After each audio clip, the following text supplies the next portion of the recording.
So if you just wanted to let me know whether you're a parent or an early learning educator, what years you work with.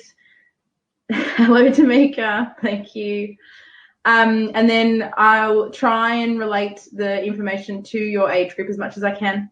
This is covering the top 5 strategies for early learning. We'll chat about school readiness, but when I talk about school readiness, please don't think it's about academics. It's about development. So we'll look at that. We'll also look at some developmental milestones that we're trying to achieve by the time we're 5. And then if you have any questions, please use this chat box to ask away. So it's not a formal webinar. You're welcome to ask questions at any point. So we have a few educators, which is great. I know we have some parents as well. So welcome to you all. There's some familiar names. So thank you for coming back. So I'll get started. My name is Robyn Papworth. I'm a developmental educator and an exercise physiologist. And I'm a trainer. So the last 3 years I've become a trainer and a consultant in early learning centres, kindergartens and primary schools. I was finding that as a one-on-one therapist, once I left the classroom, there wasn't enough support for the educators to continue from there. So I've been providing support to the educators, and what I've loved are these webinars where I can reach Australia-wide, worldwide. So it's really exciting for me. So if anything happens with the webinar technology throughout, please let me know, as I'm still learning, but thank you all for coming. I have to put this formal information in my webinars. So this presentation is a guide only. It's not to replace an individualized program. As you know, every child is different. So if you have any concerns personally, please see a pediatrician or your GP. I'm happy to collect emails. So if you have a question afterwards that you think of later, please feel free to email me. And if I can't help you, I can try and send you in the right direction. I also, of course, have a Facebook page. So please share your support, how you're experiencing tonight. Please share that feedback so other educators can learn about my webinars. So my top 5 strategies that we're going to talk about tonight are crossing the midline, crawling, visual tracking, core strength, and fine motor skills. I know that's very broad. I'm going to try my best to put it in half an hour, so that gives you half an hour to ask the questions that you may have. If I'm going too fast, just type slow down. When you're passionate about something, you tend to ramble on. So that can be me. So please let me know whether you need me to slow down. This picture covers a lot of those milestones that we're going to talk about. So here you'll see, this is my 2-year-old Phoebe, and you'll see that she's following a puppet and trying to reach out for a puppet. She's trying to learn how to cross her midline by taking her left hand across to the right-hand side of her body. We're also learning the skill of visual tracking. You can see her eyes following the puppet and trying to connect her hand and her eyes together. We're looking at core strength. We're also looking at fine motor skills, being able to grab that puppet. So there'll be pictures throughout. I'm also going to show you YouTube videos where you can see some of the work that we do, what to look for, and what strategies, most importantly, we can use in our day-to-day. So I'm just going to bring up the first video for you. So please just feel free to check me out on Instagram while you wait. And then I'm going to bring up this video for you. As this video plays, I'm just going to chat to you about what we look for. Thank you for your patience. This little man here, he's a very close family friend of mine, and he has dyslexia, and he also has difficulties with his coordination. This is a crossing the midline activity that I recommend for every kinder teacher, every parent, every family to do. And this is another one. What we're looking at is just there, we're requiring both sides of the brain to work at the same time. This one here challenges our core strength as well by taking our elbow to our knee. I'm just going to pause it there. What you can see is his core strength is limited because his body tilts as he takes his elbow over, and he loses the position of his torso. So when we start tapping just our hand to our knee, it doesn't require as much core strength as when we take our elbow. We'll chat more about why kids need core strength, and you'll see in a second in this video the challenges that he really has with his core strength. So both sides of the brain are working at the same time. It's helping him with his reading and his writing. This frog leap, you'll see as he jumps up, he shifts to the side. Again, that's a sign of poor core strength. Poor core strength can lead kids to be having difficulty sitting still at mat time and having difficulty with the different equipment that's outside. Single leg standing, again, you can see that his sister has a bit better core strength. She's able to hold herself up. He gets a little bit silly too as he's having trouble with the motor development. So sometimes kids can get silly as a way to hide when they're struggling.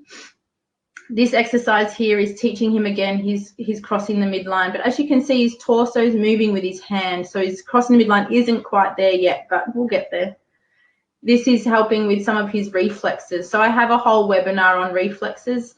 Tomorrow night we'll chat about reflexes. So I'll send you a link shortly of the where to find tomorrow's webinar, where we talk more about crossing the midline and our reflexes.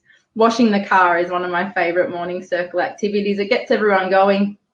You'll start to see here, this is fantastic for shoulder stabilization, a really important skill in fine motor development. And this I'm just going to pause it. This is the most important part of the video. What we're looking for is as he's struggling to stand up. So he's 10 in this video. He's actually older now, but in this video, he's 10. A 10-year-old should typically be able to stand up without any struggle, simple as have a look what's happening here. And this isn't just this little boy here. There's a lot of kids struggling. So a 10-year-old is really struggling to get himself up off the ground. His little sister's done it multiple times in the time that he does. He'll adapt by using his leg strength to get him up. But the concern that we have here is kids, 25% of kids are struggling with this Australia-wide, lifestyle factors and those types of things. And this is why we have to, as educators and as parents, bring exercise and bring fun movement into the home as much as we can. This one's always a fun one. We used to do it when we were kids. It's using dynamic balance. It's using core strength. And this one is using crossing the midline as well. So as you can see, when she taps the ball over to mum, she's trying to keep herself upright using core strength, and then taking the ball across her body is using crossing the midline. This one here, we're nearly done. This one here is fantastic for hand-eye coordination, foot-eye coordination, and keeping that core nice and strong. So I'll just bring the slides back up for you. Thank you for that. If there's any questions, again, feel free to let me know. So the next video that I'm going to show you is crossing the midline. So as we were talking about when the little boy was doing his exercises, crossing the midline is the ability of both sides of the brain to work at the same time. When we use our right-hand side of our brain, our left-hand side is moving. And when we're using the left-hand side of our brain, our right-hand side is moving.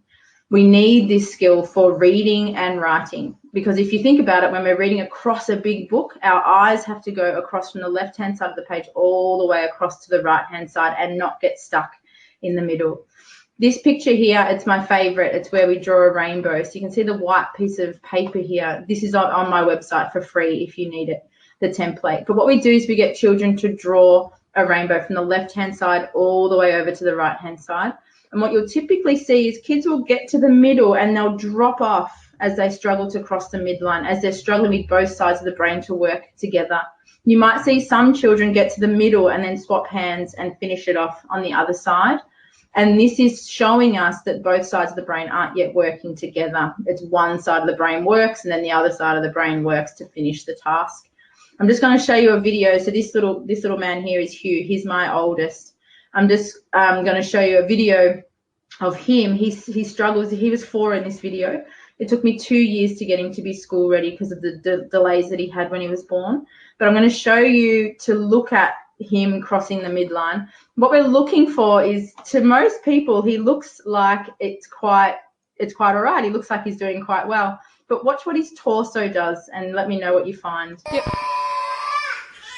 Thank you for waiting as it loads. So he's drawing some rainbows. His rainbow's not too bad. It's quite symmetrical. He gets his next texture out and have a look. Have a look at his torso.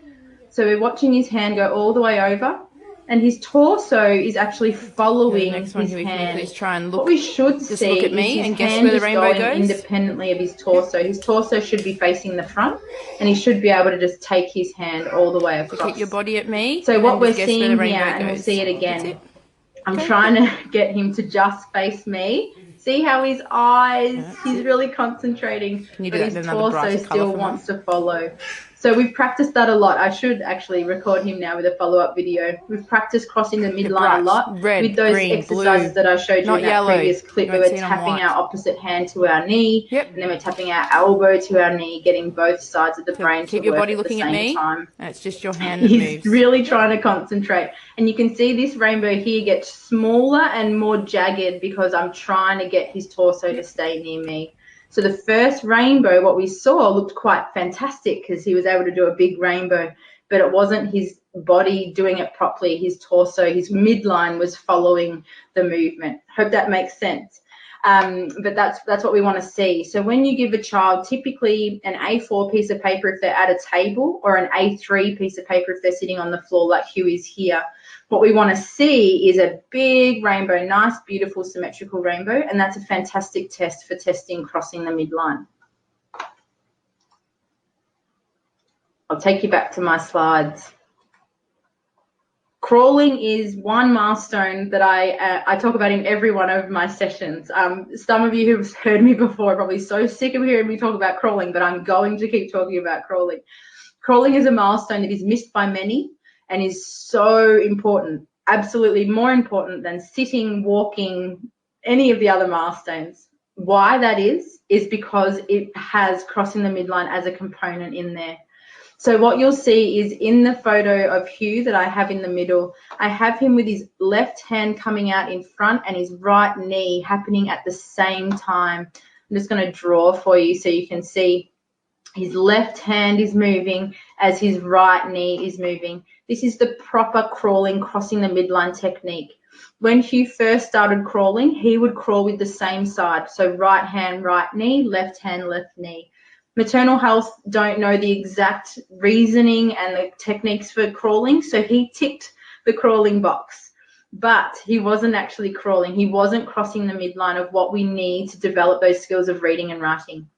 So it took us a lot of repetition. It took a lot of me guiding him through those crawling steps.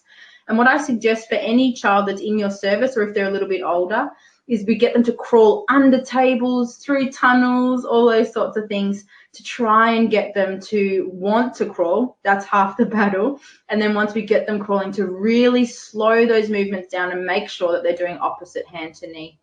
What you'll start to see with core strength is you'll see Hugh dipping here. So I'll just show you where his poor little core was dipping back when he was 4.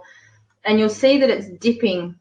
What we want to see is a nice, strong spine as we're going through crawling. That will develop the more and more they practice, and the more they practice those other exercises that I was just showing you.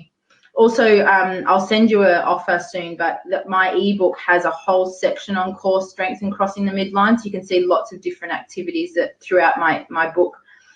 What we're looking for also, the amazing part about crawling, is visual tracking. Visual tracking, again, is we need to move our eyes across a book. We need visual tracking to be able to read, and we need visual tracking to be able to write, to be able to see and move our hand at the same time. Visual tracking with crawling is fantastic because we look down to look at our obstacles, and then we look up to talk to our, to communicate with other people who are standing, and then we put our head back down and we crawl again. What we're typically finding are children who don't crawl can be in the classroom when they're in grade 2, 3, or 4, and they'll look up to look at the whiteboard, but then when they come back down to look at their page, they're lost and disoriented. That's when they become quite silly in class and easily distracted, or they'll only write half of the whiteboard content because every time they come back down, they get lost and disoriented, so they have to look back up again. Where, if you can imagine, crawling does that same head action. We look up, we come back, we look down. So there's a whole webinar on vestibular system and how that works. But for now, just have an idea that if we want children to be able to read and write, we need to have visual tracking and crossing the midline. Shoulder stabilization I talked briefly about in that crab walking, the backwards walking. Shoulder stabilization is your foundation of handwriting. If I have nice, strong shoulders, when I go to sit at the table and write, I have a fantastic foundation. If I don't have strong shoulders, I'll lean forward into the desk and I'll get stuck in this horrible position. And you can see the kids that have poor shoulder stabilization really struggle with writing. And we want them to enjoy writing. We want them to find it easy rather than fatiguing and exhausting. So I'm just going to show you another video. Thank you for your patience.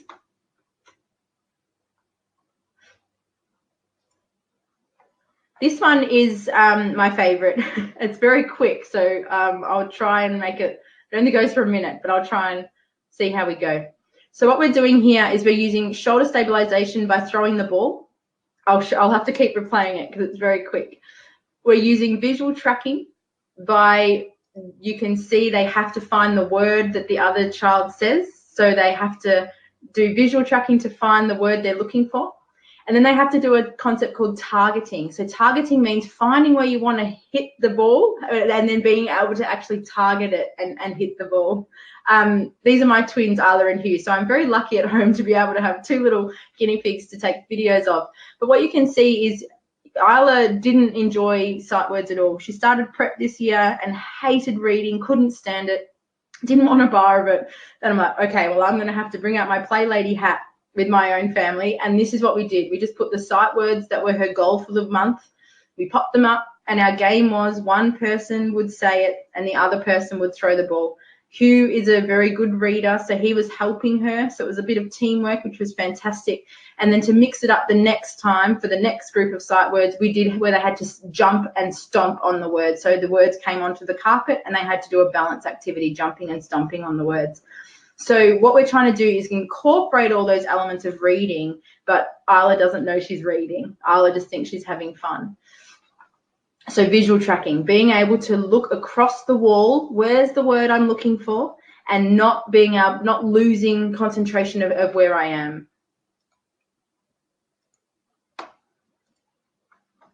So coming back to the puppet, and it can be, you don't even have to use words if you want to teach a child visual tracking. You can use puppets. I use ribbon wands so they can track ribbon wands. I play a lot of big movement with animals. So my animals are playing in the farm, but they're doing big movements. They're going right across the child's head. Even when we do train play, if we're on the ground, we're doing train play. Again, it's big movements, getting them to have to move their head and follow the train from side to side and going both ways. Kids can sometimes have a favorite side. So we want to make sure that the head and the eyes go across the other way as well. Throwing and catching a ball a lot, throwing and catching big balls and little balls, getting them used to tracking different size objects.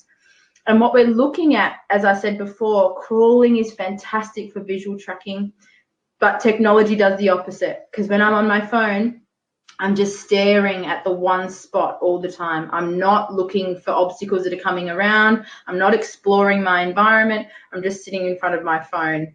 So being mindful of those things. And the more we get children visual tracking, the more confident they become when they have to get to a page of text and be able to navigate through that.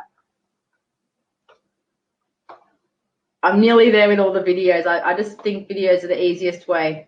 I'm going to talk about fine motor quickly for you. So what you'll see here is Phoebe's in this picture. She's 18 months. She's W-sitting. I'll chat about W-sitting soon, but she's W-sitting and she's not quite crossing the midline. So you'll see as she picks up her fine motor objects, she isn't quite crossing the midline. Watch what her torso does. Ta-da! And these are the behaviours you want to watch in the kids that you care for to see what level they're at. So it's great. She takes the bead from her side, but see how her torso twists with her. So what we want to do when we set up a crossing the midline activity for older kids is making sure that they're not moving their midline with the toy. We want to keep their midline nice and still. A way to do that is if we do these activities in a crawling position, because when I'm holding myself up in crawling, I can't move my torso as much, but I can take objects across my body. What we want to also look at is if they're in W sitting at 18 months, it's fine because that's the progression that they're going from crawling into learning how to sit on their bottom. But if they're sitting in W sitting beyond 18 months, we want to be able to encourage them to get out of that habit. So these types of activities we want to bring up higher. We want them to stand towards it, or we want them to high kneel to play these activities. But as you can see, 18 months, it's fine to do these. That's not a problem at all. Hope you're hanging in there. It's a lot of information to take in, so fantastic. So what we're looking at when we're looking at core strength, when I talk about core strength, I talk about the strength of the abdominals, the lower back, and the glutes, the butt. It's not just how many sit-ups a kid can do. It's how can they hold their body upright against gravity. If you imagine gravity is pushing on our body all day, you even find if we're sitting at the computer for too long, we start to slouch, or against gravity, we start to sort of lean back in our chair because we just can't hold ourselves up any longer. What you'll typically see is kids who have poor core strength will sit like Phoebe is here. Again, Phoebe's 18 months, not concerned at 18 months, but if this continued until Phoebe was 3 or 4, we start to get concerned of that core strength. I'm going to get my drawing pen out again, and I'm going to show you why I'm so concerned about W sitting. When Phoebe's sitting in W sitting, she's using a lot of the ground to hold herself up, so her core is having a holiday. You can see here that on this, these are the areas that touch the ground. Her whole thigh touches the ground, her bottom touches the ground, and you can imagine the same shape on the other side. It makes, if you can see, it's a tricky photo, if you can see, it makes a W shape, and that's why it's called W sitting. What we're looking at, chiropractors look at it from a joint perspective, and it's not great for the hips, but I'm looking at it from a core strength perspective. What we're looking at, the more space we have on the ground, the less our core is holding us up against gravity. So I'd like to have kids either cross-legged or straight legs out in front, because there's less space that's getting held on the ground. The core has to work. We want the core to work because the core strength is our foundation for balance. As you saw in the first video, as we tried to challenge our balance, we took our opposite elbow to our knee. Our core is what's keeping us upright. I'll go back to the video again at the end so you can go through and see more. Now you know more. Core strength gives us the ability to stand on one foot. If I don't have a strong core, then I can't stand on one foot. Not a concern when you're 10, but a huge concern when you're 70 or 80. And we're looking at how are these children going to be functioning in their elderly years if they can't stand on one foot right now. Again, 25% of Australian children are struggling with these basic skills. Sitting endurance we also look at. So if you look at kids who W sit, when we get them to sit in morning circle, we get them to sit at school in a cross-legged or straight legs out straight position, they'll start to put their hands back, they'll start to lean on their legs, they'll lean on the person next to them, and it's the core strength that we need to build to get them into that beautiful sitting position. As I said before with shoulder stabilization, core is very important for handwriting, because if we're not sitting up straight to write, we restrict our hand movement. If I'm slouching in my chair, my hand can't move freely. It's stuck in this position. If I'm leaning to the side, my hand doesn't get beautiful free movement. But if I'm sitting up nice and tall, my hand is nice and smooth. It can write a lot longer than if I was stuck in that position. So core strength is fundamental, one of the top fundamental skills for primary school. Don't worry about the reading and the writing just yet, but worry about core strength. We really need to build up that core strength. I've got a whole webinar coming up on core strength, or in my ebook, as I said, there's heaps of information on core strength. But when you think of planning your morning circle routines, putting core strength into that, putting these exercises, it takes 2 minutes and you can build up the foundation for children. So if you're looking, Pinterest is another amazing resource. There's wonderful resources out there for core strength activity ideas. And what you're trying to get rid of is this W sitting. So I'm going to take you back to that video now, and it's going to be interesting to see what you see. I won't go all the way through, but if we look at again, if we don't have core strength and our core strength isn't strong, you can see his movement's really quick too. He's unable to slow his movement down and control his balance. As we're doing this, it's not too bad, but you'll start to see the next ones get a bit tricky. Crossing the midline is another one. This is fantastic for crossing the midline, but you can see, I'll just pause it. I'll see if I can pause it for a sec. You can see as he does it, he sort of holds his arm across his body to find where it's going. You'll see he sort of drags his arm across his body because he doesn't quite know where his body is. So we really need to look at the finer detail of kids when they're moving. And one of it is if they're struggling with crossing the midline, they're going to either move their torso with their movement, or they're going to have to sort of guide their hand across their midline to figure out where their body is. You can see him sort of tuck his arm under to find out where his body is. And look at that core strength. We're using our elbow and our knee. Our elbow pushes off our knee to give us that push back into straight upright.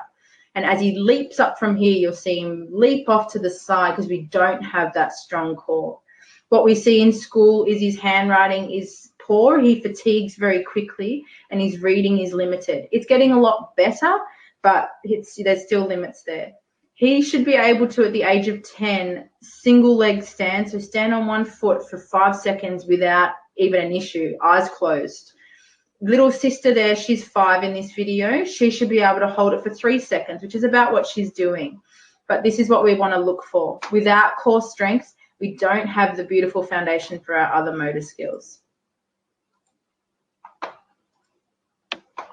When we look at fine motor, and again, there's a lot more that I provide online for fine motor, but I'm just trying to give you a bit of a glimpse into it tonight.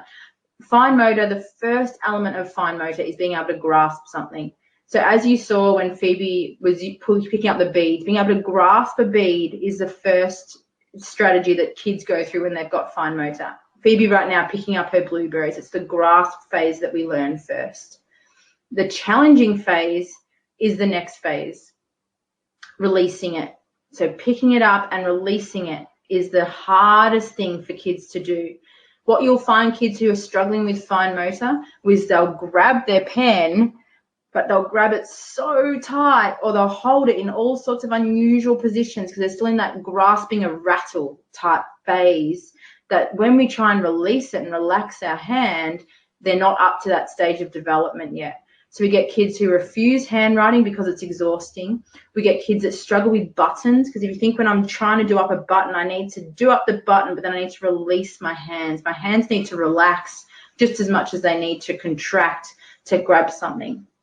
So lots of activities that we do with sponges, for example, because we squeeze the sponge, but then we need to let the sponge out. We need to let it relax and absorb the water again. Or dropping things. So I tend to say, 1, 2, 3, drop. And I want them to be able to drop it when I am saying drop, rather than when they're finally letting it out of their hand. Other things that are great for releasing and learning that relaxation of the hand is sprinkling. So sprinkling sand, sprinkling salt, sprinkling rice, whatever you can sprinkle. It gives them that control of force. How hard am I holding it, and how can I relax it? When we look at force as well, we look at when you set up your sensory tables, if you set it up with plastic cups, when we have a plastic cup and we go to pour rice or pasta out of it, for example, we can squish the plastic cup too hard, and then we get to see that we've held it too hard. Where if you give them hard plastic cups all the time, they can't feel or see the force that they're giving it. They need to be able to see and feel it when they do it. So doing things like Play-Doh structures, and then seeing when they pick up their structure that it collapses, seeing that the plastic cup collapses as well, can be great to learn force. Targeting is that skill again where we want to take it over to something, whether it's a bottle or a cup, and we want to let it go in the cup. We want to be able to target where we drop it. So even games where you have a tennis ball and you have different colored squares and triangles on the ground, and they have to drop the ball onto the different shapes. You're teaching them how to release. I'm just going to read Catherine's question quickly. Thank you, Catherine.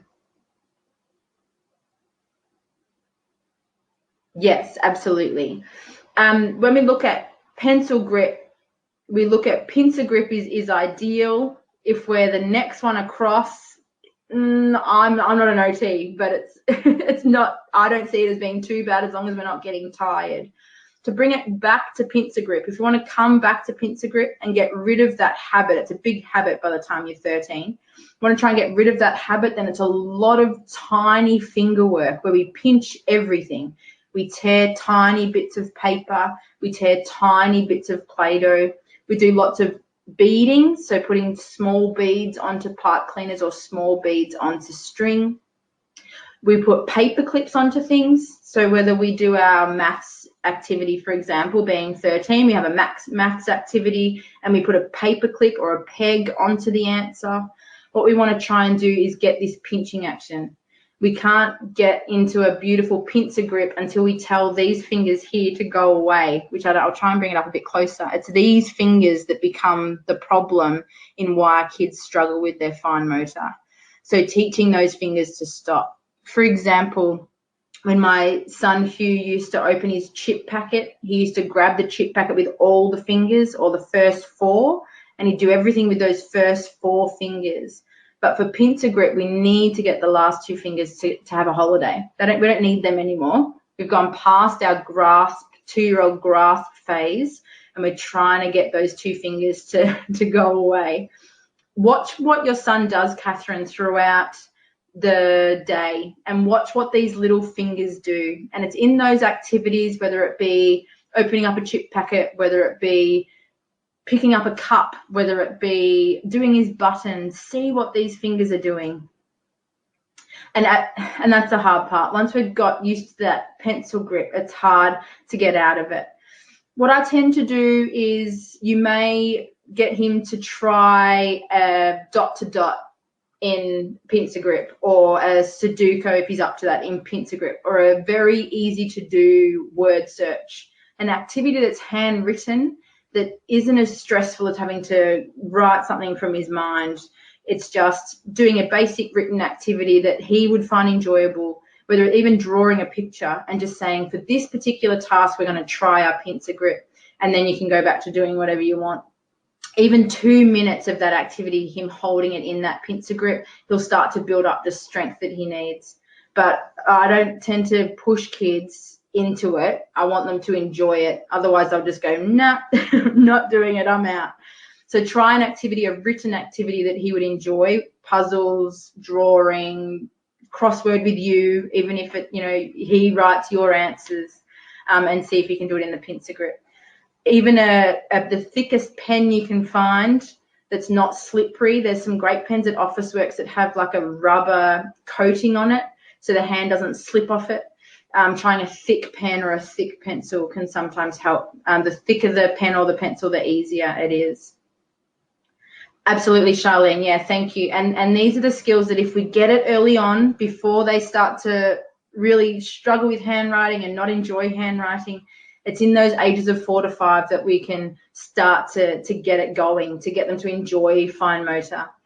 I tend to do lots of collages where we get them to rip up magazines, coloured paper, and it's that tearing action, which is fantastic. And you'll see these kids that are struggling with fine motor, they'll go to get the piece of paper and they'll go to rip it like this. They'll try and rip it.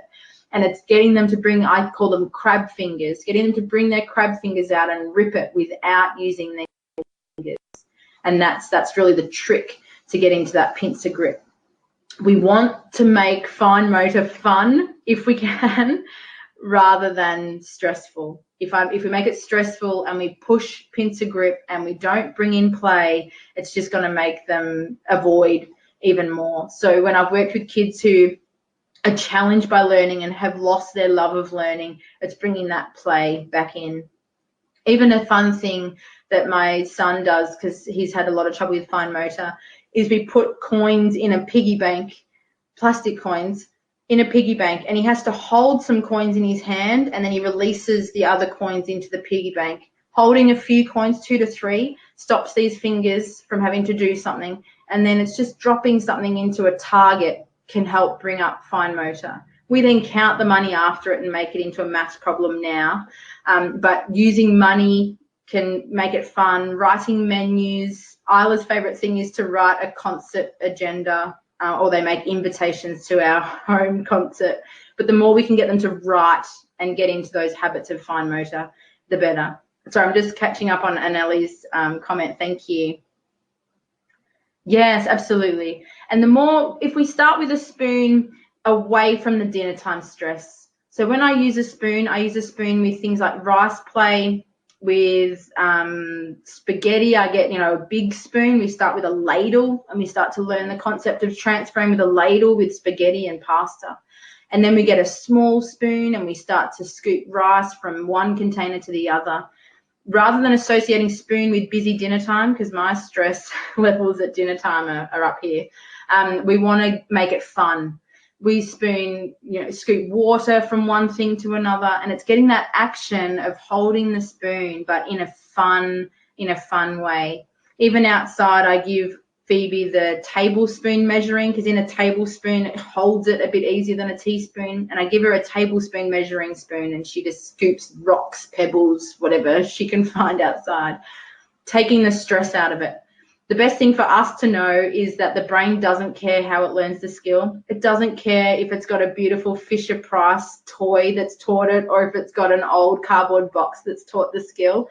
It's just finding the skill you want to learn, if it's spoon use or if it's handwriting, finding the skill that is your goal and how we can copy that movement into something fun to practice with. But spoons, absolutely. Just grab out anything. Popcorn kernels are another one. They're really easy to scoop. They tend not to fall out too easy. And it's all these fun transferring activities that you can do. Dump trucks is one of Hugh's favorite. He sort of fills up the dump truck with his spoon, and that's how we taught him to eat. Having the twins, I was really late to get them to eat with a spoon. I just got too overwhelmed with the chaos of two kids learning how to eat yogurt at the same time. So I sort of went through a process. I got them to play with a spoon first, and then I got them to eat dry cereal with a spoon. So whether it's Cheerios or whichever, we could Rice Bubbles, and they learned to do eating with dry food first before I stressed about teaching them yogurt. And that was just for my own stress of dinner time, but trying to make it fun. Another thing that's really important, and Catherine, this you could see how your son goes with this. You might notice some things when he tries. It's the word proprioception is the feeling of our body in relation to itself. So where I feel one hand and where I feel the other hand is. When I close my eyes, I should be able to join them together. The ability to join my hands together with my eyes closed is the process of proprioception. Same as when we close our eyes and we find our nose and our ears, it's all this feeling of proprioception. Proprioception gives us spatial awareness. Testing kids with the ability to close their eyes and find their hands, whether it, little ones, 3 to 4, we just expect them to find it like this. But a 13-year-old, 10 to 13, we should, be able to clasp our hands with our eyes closed, learning that proprioception.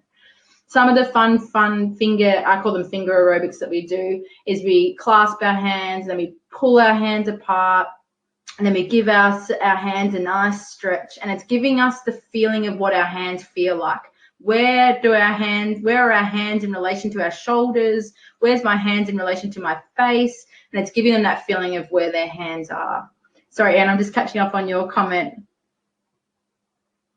Oh, sorry. It should work in the recording.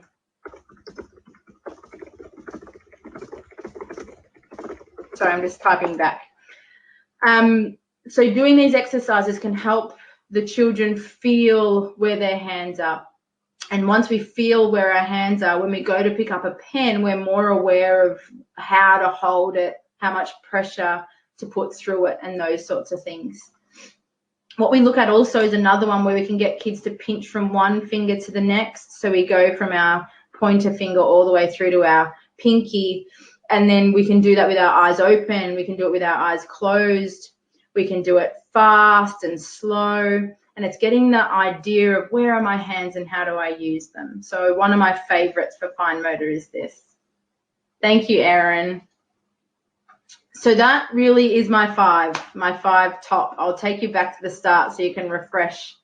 So my 5 top strategies are crossing the midline, getting both sides of the brain to work at the same time, drawing rainbows in the dirt, on a fence with a paintbrush. Like, it doesn't matter how we do a rainbow. The brain doesn't care whether we've done it with a paintbrush or a train or our own just arm, no tools.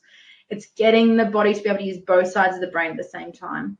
Crawling is, thanks to Mika, crawling is crucial for developing crossing the midline, and the next one, visual tracking. You may find kids avoid crawling because they've never done it before. A lot of our kids are going from what I call static sitting, from just sitting upright into walking straight away. And if they miss that milestone, you could then have an 8 or 9-year-old who's never crawled before. And to get them to crawl, I can tell you, is a lot of rewards. If you crawl through that table, I'll get you 5 minutes of art I'll do whatever. We work on a motivation system where I learn 5 motivators for every kid. And if you crawl under that table, I'll give you one of your 5 motivators, because we're all incentive driven.